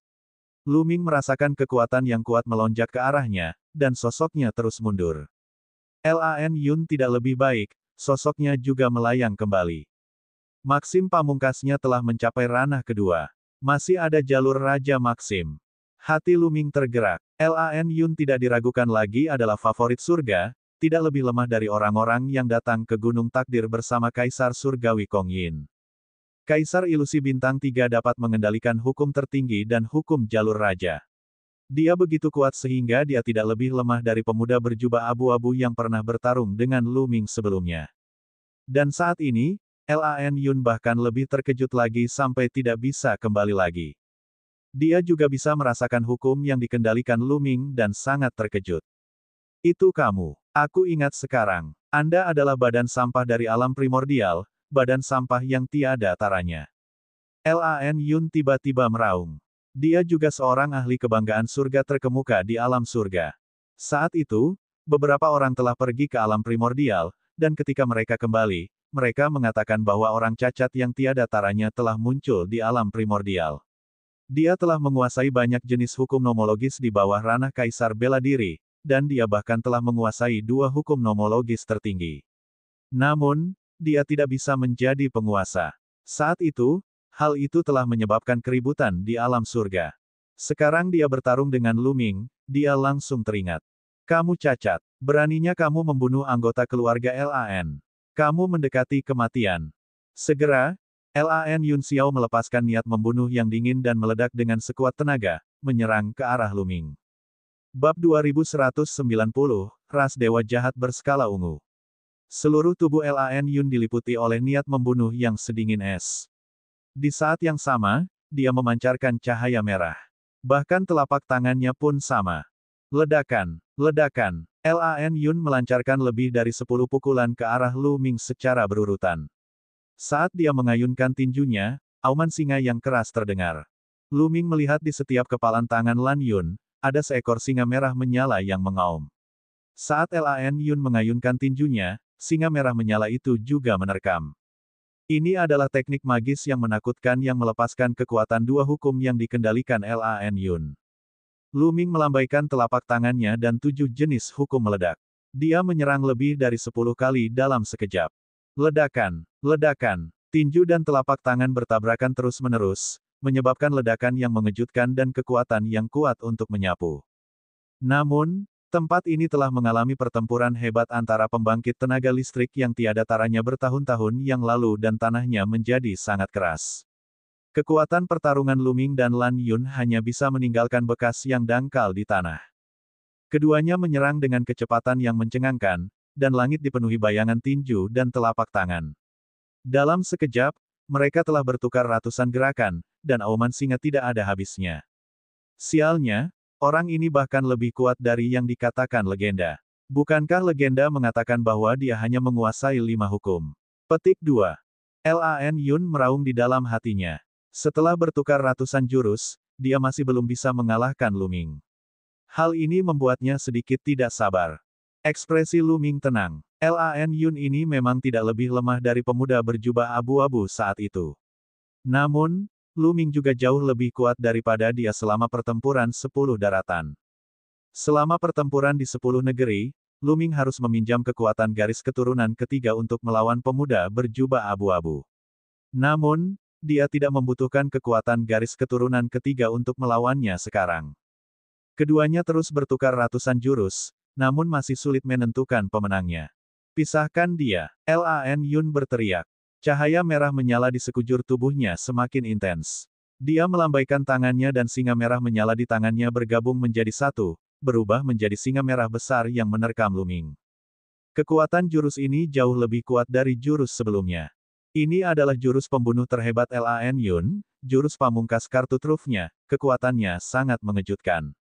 Palu kekacauan. Lu Ming menggunakan kemampuan surgawi yang dia ciptakan, palu kekacauan. Selama periode waktu ini, Lu Ming tidak berhenti menjelajahi palu kekacauan dan pedang kematian. Kekuatan kedua kesaktian ini semakin kuat dan kuat. Secara khusus, Lu Ming juga telah mengintegrasikan hukum alkimia dan hukum peralatan. Hukum kekacauan dan 5 hukum jalur raja lainnya digabungkan dan meledak pada saat yang bersamaan. Kekuatan mereka meledak. Sebuah palu besar terbentuk dan menghantam Lan Yun. Ledakan. Palu kekacauan dan singa merah besar bertabrakan. Ruang itu terus meledak, dan energi mengerikan menyapu ke segala arah. Keduanya terjebak dalam kebuntuan di udara, terus-menerus bertarung satu sama lain. Pada akhirnya, singa merah dan palu kekacauan meledak di saat yang bersamaan. Keduanya gemetar dan mundur. Bagaimana mungkin? Lan Yun meraung di dalam hatinya. Dia terkejut dan marah karena dia tidak bisa mengalahkan Lu Ming meskipun dia memiliki kemampuan membunuh. Dia meraung keras, dan cahaya merah yang lebih kuat menyebar dari tubuhnya. Ruang di antara alisnya menyala, dan segel besar akan segera muncul. Saat sebagian segel muncul, auman singa yang mengejutkan terdengar, menyebabkan kekosongan terus-menerus meledak. Kekuatannya sangat menakutkan. Mata Lu Ming menyipit. Dia bisa merasakan bahwa ini adalah senjata kaisar yang menakutkan, atau setidaknya senjata kaisar yang sebenarnya. Tanpa ragu-ragu, garis keturunan ketiga Lu Ming muncul. Dia telah meminjam sebagian dari kekuatan garis keturunan ketiga untuk meningkatkan kekuatannya. Ledakan. Lu Ming maju selangkah dan berlari menuju awan biru seperti sambaran petir. Dia memukul dengan palu kekacauan. Lan Yun tidak menyangka kemampuan Lu Ming akan tiba-tiba meningkat tajam. Terburu-buru, dia buru-buru memblokirnya tapi bagaimana dia bisa memblokirnya? Setelah terkena palu keos yang paling awal, Lan Yun terlempar dengan pekikan darah yang mengental dan memuntahkan seteguk darah yang besar. Membunuh. Lu Ming sangat tegas dalam tindakannya. Setelah melukai Lan Yun dengan satu gerakan, dia segera menyerang untuk membunuh Lan Yun. Lu Ming, cepat atau lambat aku akan membunuhmu. Lan Yun meraung dan mengeluarkan seteguk darah. Kemudian, token giok merah menyala muncul di tangannya dan dia menghancurkannya. Mengaum. Setelah token giok dihancurkan, seekor singa besar berwarna merah menyala muncul. Singa ini mempunyai sepasang sayap. Ia meraih Lan Yun dan mengepakkan sayapnya. Tubuhnya membubung ke langit dan terbang ke kejauhan dengan kecepatan yang mencengangkan. Lu Ming mengejarnya dari dekat tetapi setelah beberapa saat, dia menyadari bahwa dia tidak dapat mengejar pihak lain. Pihak lain terbang semakin jauh dan akhirnya menghilang dari pandangannya. Sayang sekali, Lu Ming menghela nafas secara diam-diam. Lan Yun ini jelas merupakan murid dari kekuatan besar di alam surga. Dia memiliki banyak harta karun, dan tablet giok itu digunakan untuk menyelamatkan hidupnya. Lu Ming kembali dan menyimpan cincin penyimpanan Lan Songshi. Kemudian, sosoknya melintas dan dia meninggalkan tempat itu. Setelah itu, Lu Ming dengan hati-hati melewati area itu sendirian. Setelah beberapa kali, dia menemukan dua tanda. Di antara mereka, ada ras alien dan ahli alam surga. Selain itu, dia tidak memperoleh apapun.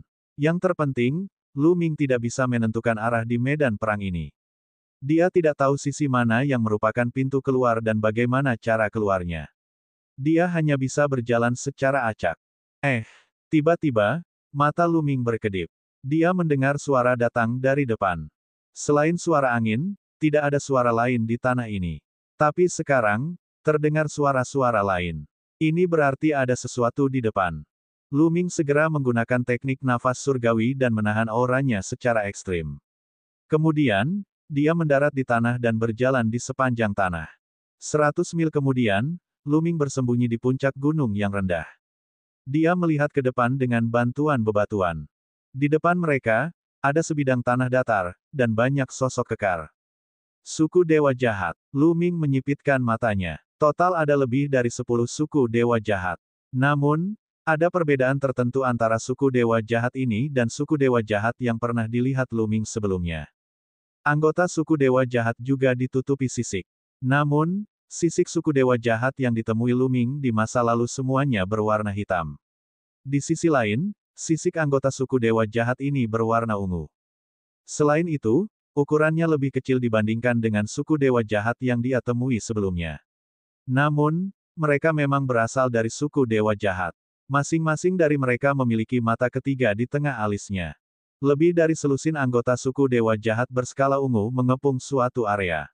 Sosok mereka berkedip terus-menerus, seolah-olah mereka sedang merencanakan sesuatu. Tatapan Luming menyapu area itu lagi dan menyadari bahwa itu adalah kerangka yang dikelilingi oleh lebih dari 10 anggota suku Dewa Jahat.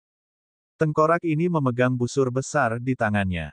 Jelas sekali bahwa orang-orang dari suku Dewa Jahat ada di sini untuk busur besar ini, tetapi mereka tidak berani mendekat. Orang-orang ini sepertinya sedang menyiapkan semacam formasi. Luming mengamati dengan cermat dan menyadari bahwa anggota suku Dewa Jahat seharusnya sedang menyiapkan barisan. Setelah beberapa saat, anggota suku Dewa Jahat berhenti dan mundur. Aktifkan formasi. Salah satu anggota suku Dewa Jahat mendengus pelan, dan cahaya ungu memancar dari tubuh selusin anggota suku Dewa Jahat sebelum mereka tenggelam ke dalam tanah. Tanah bersinar, dan sinar cahaya hitam memancar. Kemudian, sinar cahaya hitam ini benar-benar terkondensasi menjadi kata-kata besar. Luming tidak mengenali bidak catur ini. Mereka sangat kuno. Bab 2191, Merebut Busur Dewa. Formasi yang dibentuk oleh ras Dewa Jahat diringkas menjadi banyak kata hitam kuno. Begitu karakter ini muncul, mereka terbang menuju haluan besar. Cahaya cemerlang menekan haluan. Namun, pada saat ini, busur besar itu memancarkan sinar cahaya yang seperti penghalang cahaya.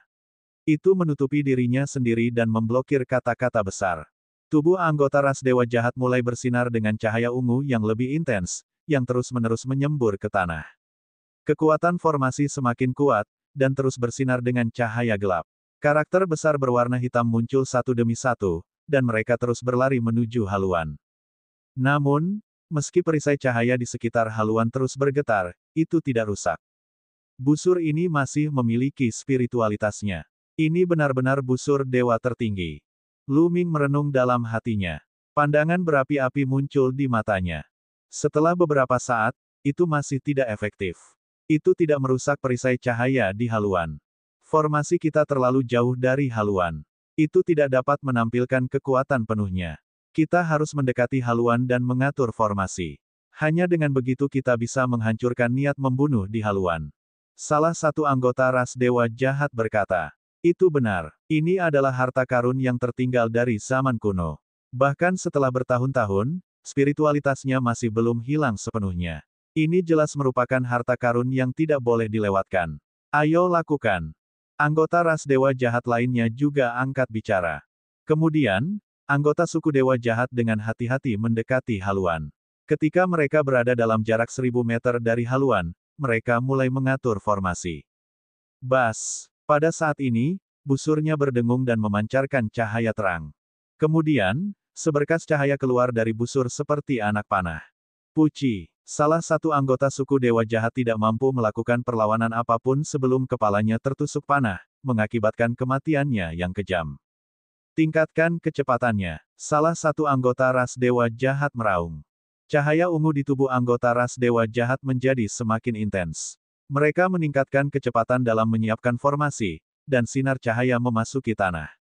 Suara mendesing. Pada saat ini, busurnya bergetar lagi, dan anak panah lainnya ditembakkan, membunuh anggota ras Dewa Jahat lainnya. Anggota ras Dewa Jahat yang tersisa ketakutan. Namun, pada saat ini, mustahil bagi mereka untuk mundur. Mereka hanya bisa mengertakkan gigi dan melanjutkan. Mereka meningkatkan kecepatan dalam menyiapkan formasi. Suara mendesing. Suara mendesing. Dalam proses menyiapkan formasi, busur besar terus bergetar, dan anak panah ditembakkan. Satu demi satu, anggota ras dewa jahat terbunuh, sungguh kekuatan yang menakutkan. Ini adalah niat membunuh yang belum hilang. Mata Luming sedikit serius. Dia tahu bahwa ada sedikit niat membunuh yang ditinggalkan oleh pemilik busur ketika dia masih hidup. Makhluk hidup apapun yang mendekati haluan akan dibunuh tanpa ampun. Ini juga alasan mengapa Lan Yun dan yang lainnya meminta Luming untuk mengintai jalannya. Jika pedang patah itu masih memiliki rohnya sendiri, itu akan sangat berbahaya. Suku Dewa Jahat jelas mencoba membentuk formasi untuk melenyapkan niat membunuh di haluan. Hanya dalam waktu singkat, 8 anggota suku Dewa Jahat telah tewas di bawah busur. Dan sekarang, hanya tersisa 9 ras Dewa Jahat. Kesuksesan. Mundur. Salah satu anggota ras Dewa Jahat meraung. Bas. Suara mendesing. 9 orang yang tersisa mundur dengan panik. Namun, pada saat ini, busurnya bergetar dan anak panah lainnya ditembakkan, mengarah ke salah satu anggota ras Dewa Jahat. Tidak, 11. Anggota suku Dewa Jahat itu meraung putus asa, dipenuhi keengganan. Dia sudah berhasil. Dia sudah mundur, tetapi pada saat terakhir, sebuah anak panah ditembakkan ke arahnya. Puff! Tanpa ketegangan apapun, anggota ras Dewa Jahat ini terbunuh, dan hanya tersisa 8 anggota ras Dewa Jahat. 8 orang yang tersisa mundur dengan kecepatan mencengangkan. Ketika mereka mundur pada jarak tertentu, busur besar itu tidak lagi memancarkan cahaya dan menjadi sunyi. 8 anggota ras Dewa Jahat semuanya memiliki ekspresi ketakutan yang masih ada di wajah mereka. Jika mereka kurang beruntung, mereka pasti sudah mati. Ayo mulai. 8 dari mereka saling memandang dan kemudian mulai mengaktifkan arai. Kali ini, lapisan dalam dan luar formasi Re diaktifkan pada saat yang sama, membentuk karakter kuno dan misterius yang terbang menuju haluan besar. Luming memperkirakan bahwa susunan besar semacam ini seharusnya dimiliki oleh suku Dewa Jahat. Karakter kuno terbang menuju haluan. Busurnya bersinar dan ditutupi oleh lapisan cahaya.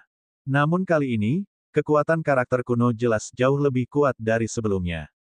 Karakter besar bersinar dan menekan perisai cahaya seperti senjata. Ledakan, ledakan, perisai cahaya bergetar terus-menerus dan beriak seolah-olah akan runtuh kapan saja. Setelah beberapa menit, perisai cahaya tidak dapat bertahan lebih lama lagi.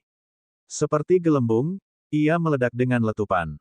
Kata-kata besar itu mengalir menuju haluan dan menutupinya. Bas! Pada saat ini, busur itu bergetar dan melepaskan niat membunuh yang mengerikan yang memenuhi sekeliling. Kata-kata yang menutupi busur itu hancur satu demi satu. Namun, lebih banyak kata akan segera menutupinya. Setiap kali karakternya hancur, niat membunuh pada haluan akan meredup dan sedikit melemah. Ini menggunakan kekuatan formasi untuk melenyapkan niat membunuh di haluan. Seiring berjalannya waktu, niat membunuh pada haluan menjadi semakin lemah. Setengah jam kemudian, niat membunuh di haluan telah hilang sama sekali. Ini sukses, haha. Salah satu anggota ras Dewa Jahat tertawa terbahak-bahak, dan anggota ras Dewa Jahat lainnya menunjukkan ekspresi gembira.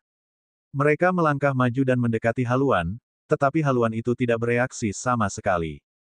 Pada akhirnya, mereka mendekati haluan, dan salah satu anggota suku Dewa Jahat melangkah maju dan meraih busur tersebut. Bas! Dewa Jahat klan meraih busur di tangannya dan mencoba menarik tali busur. Namun, setelah ditarik dalam waktu lama, tidak ada reaksi sama sekali. Haha, itu memang harta karun tertinggi. Dengan kultivasi kita, kita tidak bisa membukanya sama sekali. Anggota suku Dewa Jahat itu tertawa terbahak-bahak, menjadi semakin bersemangat. Jika mereka membawa kembali harta yang begitu berharga dan menyerahkannya, mereka pasti akan diberi hadiah yang mahal.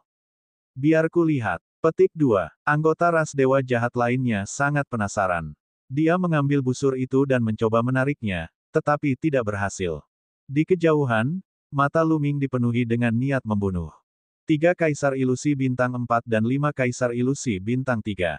Luming bergumam. Sebelumnya, ketika suku Dewa Jahat mengendalikan barisan, Luming sudah mengetahui kekuatan mereka. Di antara suku Dewa Jahat, awalnya ada 2 Kaisar Kosong Bintang 5. Namun, mereka terlalu sial hingga terbuai dengan haluan besar. Yang terkuat yang tersisa hanyalah Kaisar Kekosongan Bintang 4. Lu Ming memutuskan untuk mengambil tindakan dan membunuh anggota suku Dewa Jahat ini untuk merebut busur besar. Bas! Lu Ming bergegas ke langit dan mendekati area di mana ras Dewa Jahat berada. Lu Ming menggunakan teknik nafas dewa tetapi tidak memancarkan aura apapun. Pihak lain tidak merasakannya sama sekali dan terus melihat kehaluan besar. Sekarang, dengan satu pemikiran, Lu Ming menukik ke bawah seperti sambaran petir. Saat dia bergegas turun, pedang tempur terkondensasi di tangan Lu Ming. Ini adalah kemampuan surgawi, pedang kematian. Tidak bagus, ada seseorang. Anggota suku Dewa Jahat juga memperhatikan Lu Ming. Mereka meraung dan tubuh mereka diselimuti cahaya ungu. Membunuh. Lu Ming berteriak dan menebaskan pedangnya ke Kaisar Ilusi Bintang 4. Bab 2192 Jangan biarkan siapapun hidup. Lu Ming menebaskan pedangnya ke arah Kaisar Ilusi Bintang 4 dari suku Dewa Jahat. Pada saat kritis ini, mata ketiga dari anggota ras Dewa Jahat menyala. Seberkas cahaya ungu meledak dan menembus ke arah Lu Ming. Di saat yang sama, cahaya ungu muncul dari tubuhnya. Kapak raksasa muncul di tangannya, dan dia menebas ke atas. Ledakan. Lu Ming menebas dengan sekuat tenaga. Pedang kematian menghantam sinar ungu yang keluar dari mata ketiga anggota suku Dewa Jahat. Pedang kematian bergetar. Hukum kematian dan 5 hukum bergetar terus-menerus, membentuk kekuatan pemotongan yang mengerikan yang secara langsung memotong berkas cahaya dan terus memotong. Kemudian, pedang kematian bertabrakan dengan kapak raksasa. Ledakan dahsyat terdengar saat pedang kematian bergetar. Namun, kapak raksasa lawan bergetar lebih hebat lagi. Pada akhirnya meledak dan berubah menjadi pecahan yang berterbangan kemana-mana. Banyak pecahan yang mengenai tubuh anggota suku Dewa Jahat. Bang! Tubuh anggota suku Dewa Jahat terlempar, dan luka muncul di tubuhnya, menyebabkan darah mengalir keluar. Tapi dia tidak mati. Kekuatan yang sangat kuat. Mata Lu Ming menyipit. Suku Dewa Jahat hanyalah Kaisar Kosong Bintang 4. Mengingat kekuatan tempur Lu Ming saat ini, dia bisa membunuh Kaisar Ilusi Bintang 4 biasa dalam hitungan detik dengan pedang kematian. Bahkan Kaisar Void Bintang 5 pun bisa terluka parah dengan satu gerakan. Namun, ketika Lu Ming melancarkan serangan mendadak dan menebas dengan pedangnya, dia tidak membunuh pihak lain. Dia hanya melukai pihak lain dengan parah. Kekuatan tempur suku Dewa Jahat telah melampaui imajinasi Lu Ming. Itu tidak lebih lemah dari batu pinus biru itu. 11. Lu Ming punya pemikiran di benaknya. Lan Songshi juga seorang Kaisar Ilusi Bintang 4. Namun, kekuatan tempurnya jauh lebih kuat daripada Kaisar Ilusi Bintang 4 yang pernah ditemui Lu Ming sebelumnya. Ini adalah medan perang antara dua dunia. Orang-orang ini semuanya berasal dari kamp militer di dua dunia. Mereka telah bertarung di medan perang sepanjang tahun, dan kecakapan bertarung mereka lebih kuat daripada makhluk dengan level yang sama. Lu Ming merenung dalam hatinya dan sampai pada kesimpulan ini. Tentu saja, Lu Ming hanya butuh sekejap untuk memikirkan semua ini. Dia tidak berhenti bekerja dan terus membunuh anggota suku Dewa Jahat yang terluka. Namun, pada saat ini, anggota ras Dewa Jahat lainnya sudah bereaksi. Sinar cahaya ungu yang menakutkan melesat ke arah Lu Ming. Lu Ming tidak punya pilihan selain berhenti dan memblokir. Dia mengayunkan pedang kematian untuk memblokir sinar cahaya ungu. Dia menemukan bahwa kekuatan sinar ungu ini juga sangat mengejutkan. Kekuatan tempur setiap anggota suku Dewa Jahat lebih kuat dari suku Dewa Jahat berskala hitam yang pernah ditemui Lu Ming di masa lalu. Ini pastinya adalah elit dari suku Dewa Jahat. Membunuh. Lu Ming menerobos beberapa berkas cahaya ungu dan menyerang Kaisar Ilusi Bintang 3. Bahkan jika dia tidak bisa membunuh Kaisar Kekosongan Bintang 4 dalam hitungan detik, dia seharusnya bisa membunuh Kaisar Kekosongan Bintang 3 dalam hitungan detik. Hentikan dia. Di antara 8 anggota suku Dewa Jahat, ada total 3 Kaisar Ilusi Bintang 4. Salah satu dari mereka telah terluka parah oleh Lu Ming sebelumnya, dan ada 2 lainnya. Pada saat itu, 2 anggota suku Dewa Jahat adalah kekuatan utama dan mereka melancarkan badai serangan terhadap Lu Ming. Sementara itu, anggota suku Dewa Jahat Kaisar Ilusi Bintang 3 lainnya menyerang Lu Ming dari pinggiran. Lu Ming tidak berani gegabah. Dia memusatkan perhatiannya untuk melawan. Meskipun dia bisa membunuh Kaisar Ilusi Bintang 3 dalam hitungan detik, itu tidak berarti dia bisa mengabaikan serangan Kaisar Ilusi Bintang 3. Terlebih lagi, kekuatan serangan Kaisar Ilusi Bintang 3 ini sangat menakutkan. Lu Ming akan terluka jika dipukul. Semut manusia, beraninya kamu menyergapku. Membunuh. Petik 2. Anggota suku Dewa Jahat yang disergap oleh Lu Ming juga telah kembali. Lu Ming dikelilingi oleh 8 anggota ras Dewa Jahat. Untuk saat ini, dia hanya bisa melindungi dirinya sendiri dan tidak bisa membunuh musuh sama sekali. Aku meremehkan musuh. Lu Ming menghela nafas secara diam-diam. Kembali ke alam primordial, dia mampu membunuh Kaisar Bintang 4 dalam hitungan detik. Selain itu, kekuatannya baru-baru ini meningkat, jadi dia belum pernah menganggap serius Kaisar Void Bintang 4 sebelumnya, kecuali jika itu adalah favorit surga terkemuka seperti Lan Yun. Itu sebabnya dia bergerak dan menyerang. Sekarang, dia mengerti bahwa dia telah meremehkan orang lain. Ini adalah medan perang dua dunia. Mereka yang bisa bertarung di sini semuanya adalah elit, dan tidak ada kekurangan ahli. Sepertinya aku hanya bisa meminjam kekuatan garis keturunan ketiga. Jantung Lu Ming berdetak kencang. Seketika, gelombang energi dari garis keturunan ketiga mengalir ke tubuhnya. Lu Ming tidak berani meminjam terlalu banyak kekuatan. Garis keturunan ketiga terlalu aneh. Jika dia meminjam terlalu banyak, pikirannya akan terpengaruh. Meski begitu, kekuatan Lu Ming telah meningkat pesat. Membunuh. Garis keturunan ketiga mengandung niat membunuh yang kuat. Lu Ming berteriak, dan niat membunuh yang dingin meledak. Semua anggota suku Dewa Jahat tidak bisa menahan diri untuk tidak bergidik. Bagaimana Lu Ming bisa melewatkan kesempatan bagus seperti itu? Dia mengambil langkah ke depan dan menebaskan pedang kematiannya ke arah anggota suku Dewa Jahat yang telah terluka parah olehnya sebelumnya. Puff! Kali ini, anggota suku Dewa Jahat tidak bisa lagi melawan dan langsung terbelah dua oleh pedang Lu Ming. Segera setelah itu, Lu Ming mengayunkan pedang tempurnya secara horizontal dan membunuh Kaisar Ilusi Bintang 3 dari suku Dewa Jahat. Membunuh. Setelah membunuh dua orang berturut-turut, Lu Ming menyerang Kaisar Ilusi Bintang 4 lainnya. Kaisar Ilusi Bintang 4 meraung dan menggunakan kartu asnya untuk memblokir. Namun, setelah pedang tempur ditebas, semua serangannya gagal. Seluruh tubuhnya terbang keluar dan jatuh ke tanah, tidak bisa bergerak. Meskipun dia tidak mati, dia tidak memiliki kekuatan untuk bertarung lagi. Saat jumlah lawan berkurang, kekuatan Lu Ming meningkat. Lu Ming bahkan lebih tak terkalahkan. Puff! Puff! Dengan dua serangan pedang lainnya, dua Kaisar Ilusi Bintang 3 lainnya terbunuh. Hanya dalam beberapa tarikan napas, hanya tersisa 3 dari 8 napas. 3 orang yang tersisa akhirnya ketakutan dan berbalik untuk lari. Bagaimana Lu Ming bisa membiarkan pihak lain melarikan diri? Sosoknya berkedip dan dia mengejar mereka. Dengan satu tebasan, dia membunuh dua Kaisar Ilusi Bintang 3 yang tersisa. Hanya Kaisar Ilusi Bintang 4 terakhir yang tersisa, tapi dia sudah melarikan diri agak jauh. Lu Ming mengejar dengan kecepatan tinggi.